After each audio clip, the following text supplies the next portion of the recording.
Nana, keluarga di kampung perlu uang. Gajiku tidak cukup. Aku mau kabur deh, cari uang lebih banyak. Jangan kau lakukan itu. Jika kabur tertangkap akan dipulangkan. Dalam waktu 5 tahun tidak boleh kerja di Taiwan. Bekerja ilegal akan dikenakan denda 30.000 hingga 150.000 dolar Taiwan. Terima kasih nasihatmu. Bekerja di majikan resmi lebih terjamin. Jangan melanggar aturan deh. Bekerja legal pasti aman. Konseling Pemda Kota New Taipei mempedulikan Anda.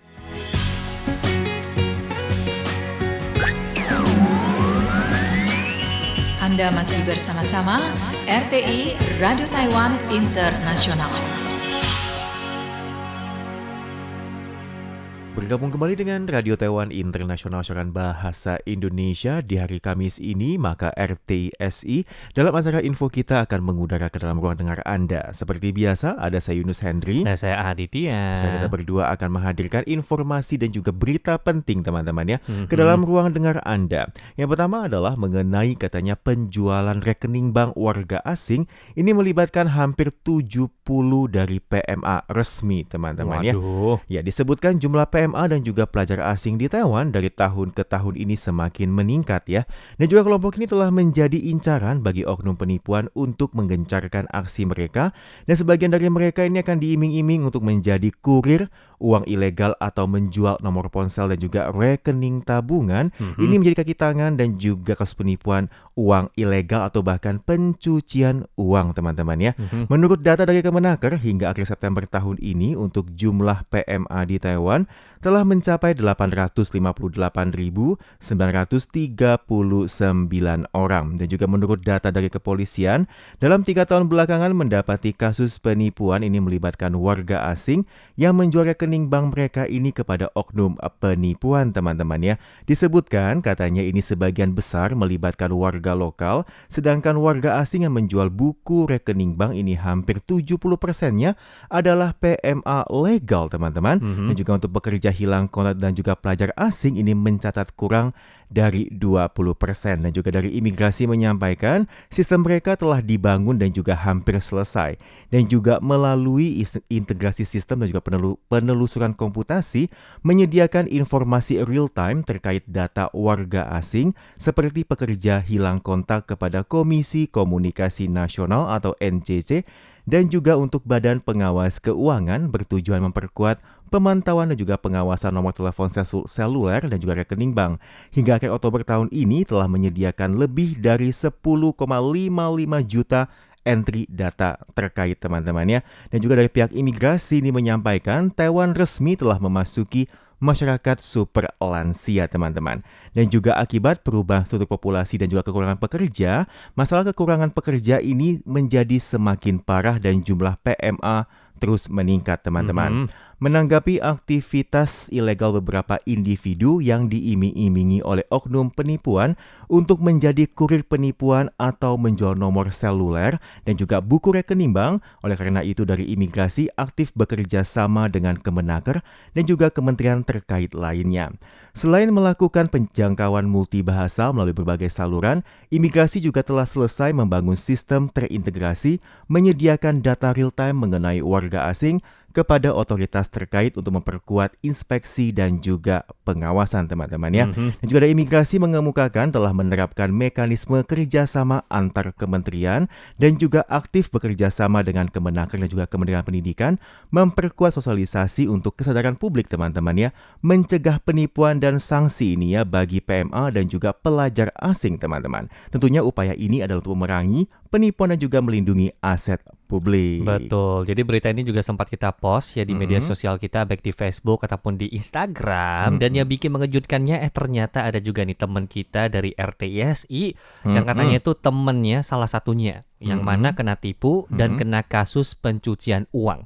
Jadi menurut komentar yang sudah dilontarkan oleh teman kita satu ini ya, inisial S, katanya itu dia pinjam uang jaminan ATM, padahal udah diwanti-wanti, katanya jangan sekali-sekali ATM lepas dari tangan. Nah, seminggu kemudian katanya itu ada surat dari pengadilan ataupun dari kantor polisi kalau dia itu kena kasus pencucian uang.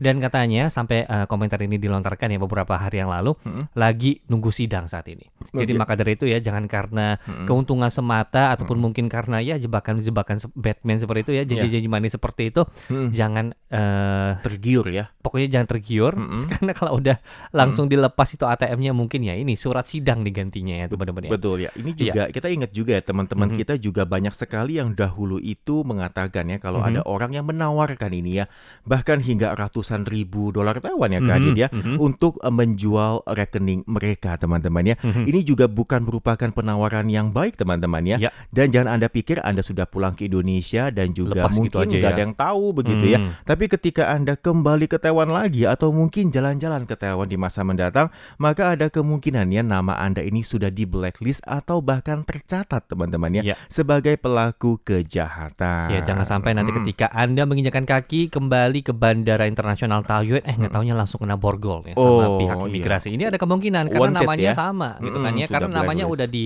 list sama mereka, jadi ketika udah masuk, nah ini yang pastinya jangan sampai ya teman-teman ya. Maka dari itu, dari ini kita juga bakal berbagi informasi terkait rekening palsu ya teman-teman ya. Jadi apa itu rekening palsu? Jadi rekening palsu itu adalah rekening bank yang dibuka atas nama teman-teman semua, tetapi teman-teman itu tidak menggunakannya. Kemudian yang mana teman-teman itu memberikannya kepada ataupun menjualnya kepada orang lain untuk digunakan ataupun dikendalikan ya, dan tentu aja kartu ATM, kemudian juga kode PIN-nya teman-teman itu juga diserahkan kepada orang lain. Nah, jadi seperti yang teman kita satu ini ya.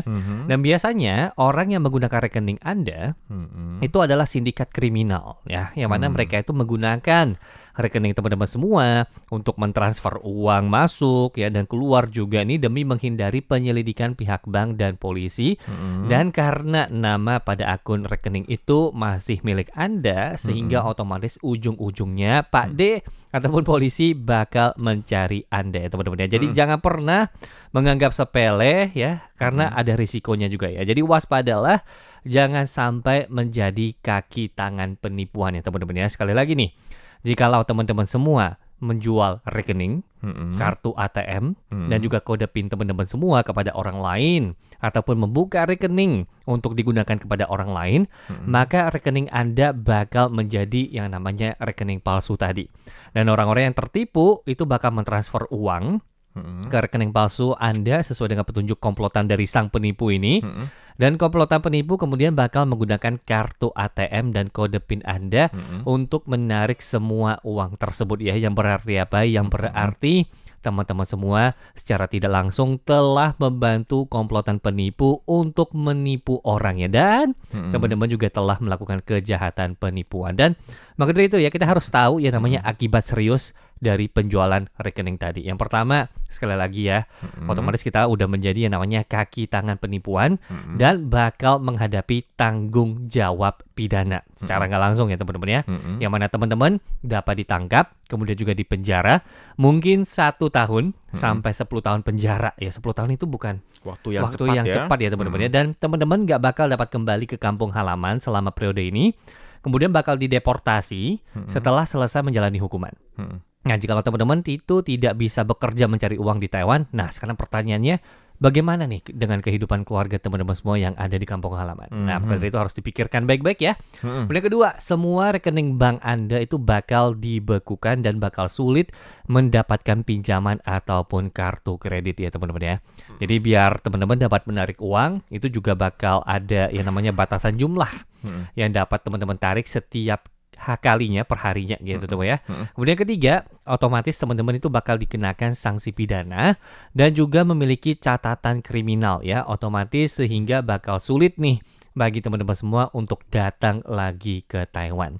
Kemudian terakhir, jangan pikir ya teman-teman itu bakal baik-baik aja setelah meninggalkan Taiwan. Nah, karena teman-teman itu bakal menjadi buronan dari pemerintah Taiwan itu sendiri. Betul teman-teman. Dan seperti apa ini ya kasus nyata dari menjual rekening ini akan mencelakakan diri Anda sendiri teman-teman. Yang pertama adalah ya seorang pekerja migran atau mahasiswa asing di Taiwan ini menjual akun ke sindikat kriminal untuk mendapatkan uang ya. Dan kemudian dia ditangkap polisi, kemudian juga dijatuhi hukuman 2 tahun penjara dan juga tidak dapat bekerja atau kembali ke Indonesia teman-teman. Yang kedua adalah ini PMA menjual rekeningnya sebelum kembali ke negara asalnya dan dia mengira tidak akan bermasalah ya. Tetapi kemudian ketika dia kembali ke Taiwan, dia pun ditangkap di bandara karena telah menjadi seorang buronan, teman-teman. Dan juga berikutnya, bagaimana cara untuk terhindar untuk menjadi korban, teman-teman. Yang pertama adalah jangan meminjamkan atau menjual rekening bank, kartu ATM dan juga serta kode PIN Anda kepada orang lain, dan juga jangan membuka akun untuk orang lain atas nama Anda. Mereka yang ingin menggunakan rekening atau kartu ATM Anda maka layak dicurigai.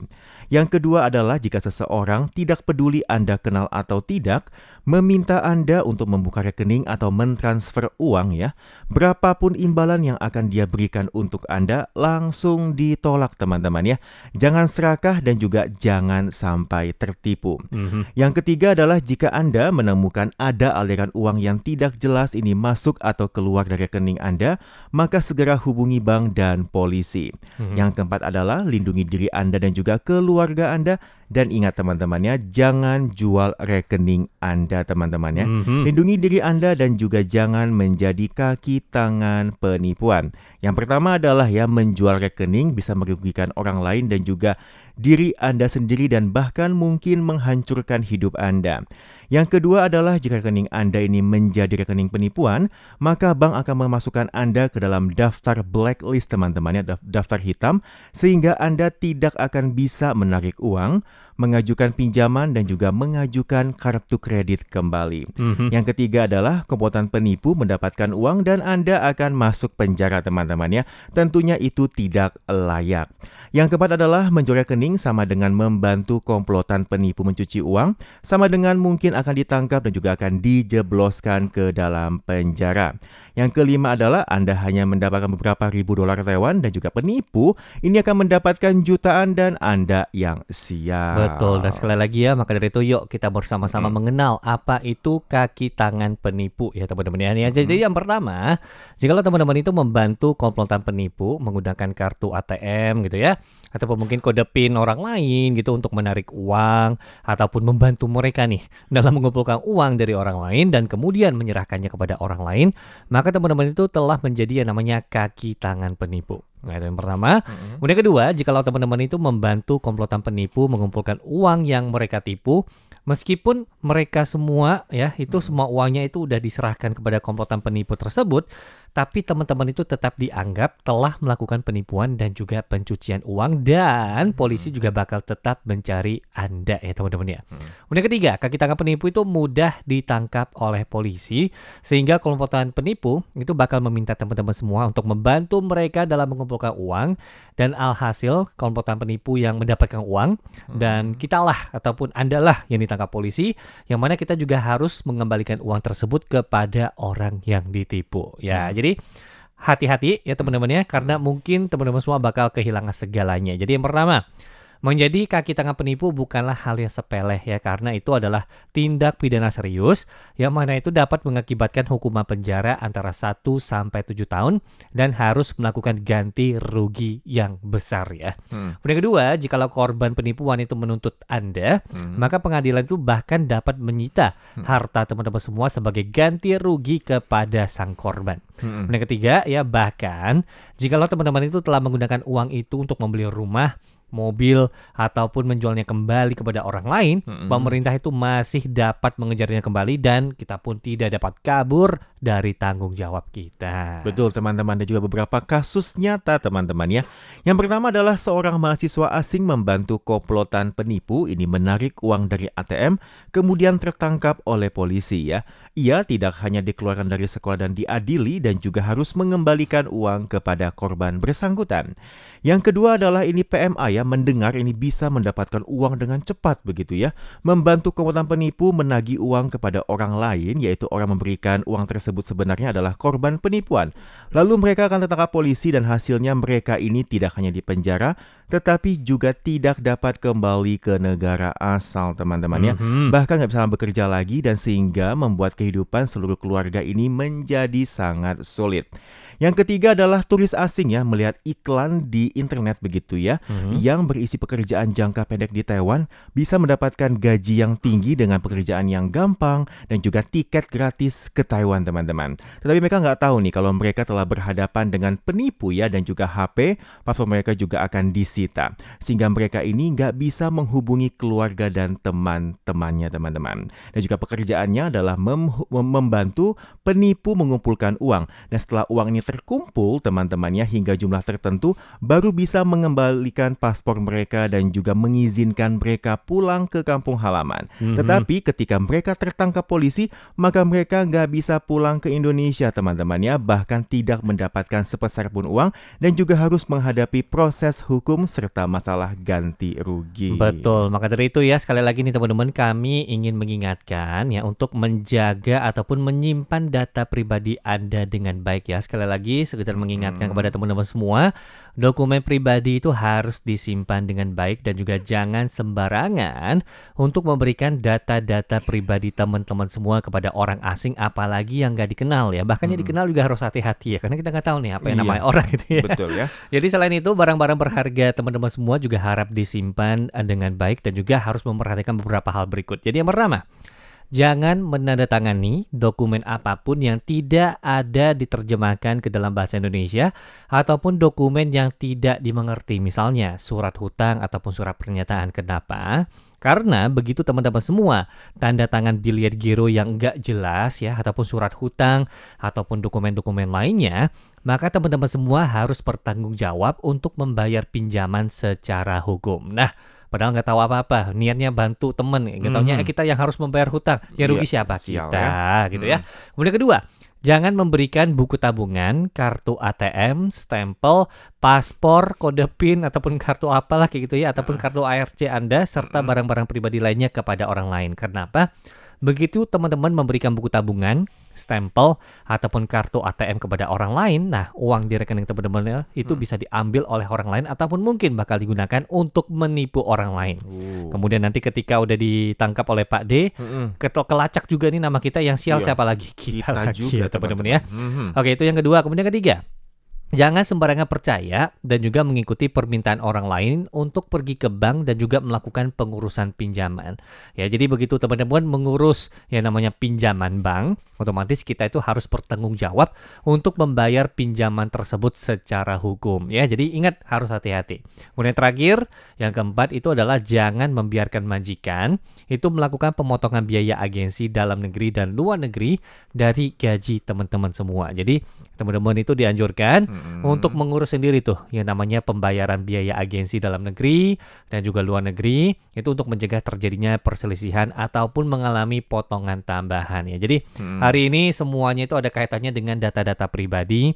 Jadi sekali lagi yang namanya kartu ARC ataupun paspor, bahkan buku bank ataupun kartu ATM-nya. Kalau emang meskipun nih katakanlah udah habis kontrak pengen balik ke rumah, balik ke Indonesia, tapi jangan pernah untuk menjual kartu-kartu tersebut ya. Iya, itu Karena kita nggak berbahaya tahu. Kak Adit ya. Iya, karena kita nggak tahu ini Betul. apakah nanti kartu ini bakal digunakan untuk apa gitu loh. Ya, dan juga nggak ada alasan nggak tahu teman-teman ya, ketika Anda mungkin tertangkap dan Anda telah menjual rekening Anda dan suatu hari nanti digunakan untuk penipu dan Anda tertangkap ya, nggak ada alasan, aduh saya kan nggak tahu Nggak Pak, tahu, Pak. saya nggak Iya. tahu peraturan ini. Tidak ada alasan nggak tahu teman-teman ya. Betul. Soalnya ini juga merupakan data pribadi Anda yang dianggap itu ya, Anda harus jaga dengan baik dan nggak ada orang tuh menjual KTP Anda atau menjual bank Anda ya Kak Adit ya. Betul. Nah, jadi ini merupakan sebuah peringatan teman-teman ya. Kita juga melihat banyak sekali teman-teman di luar sana yang mungkin membagikan di TikTok ya atau mungkin di media sosial Ya, yang betul. pamer gitu ya. Betul. Wah, ini saya jual rekening, satu rekening mungkin 100.000, 50.000 berapalah ya. kayak gitu ya. Ya, ini juga bukan merupakan hal yang patut ditiru atau mungkin Anda patut mengejar hal tersebut teman-teman.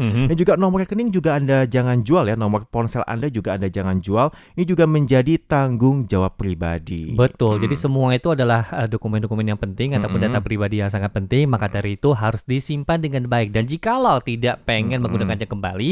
Jikalau bank, otomatis kita balik lagi ke bank untuk menghanguskan akun tersebut. Dan kalau nomor SIM, ya otomatis kita balik lagi ke providernya untuk menghanguskan nomor tersebut. Jangan sampai nanti ketika udah lepas dibikin penipuan yang rugi kita juga ya teman-teman. Oke teman-teman, dan semoga saja informasi dari ini berguna bagi Anda dan kita akan bertemu kembali di pekan mendatang. Sampai jumpa. 以上节目是由劳动部劳动力发展署委托制播，中央广播电台制作的印尼语节目。 Terima kasih Anda telah mendengarkan acara persembahan dari Badan Pengembangan Tenaga Kerja Kementerian Ketenagakerjaan dengan Radio Taiwan Internasional RTI.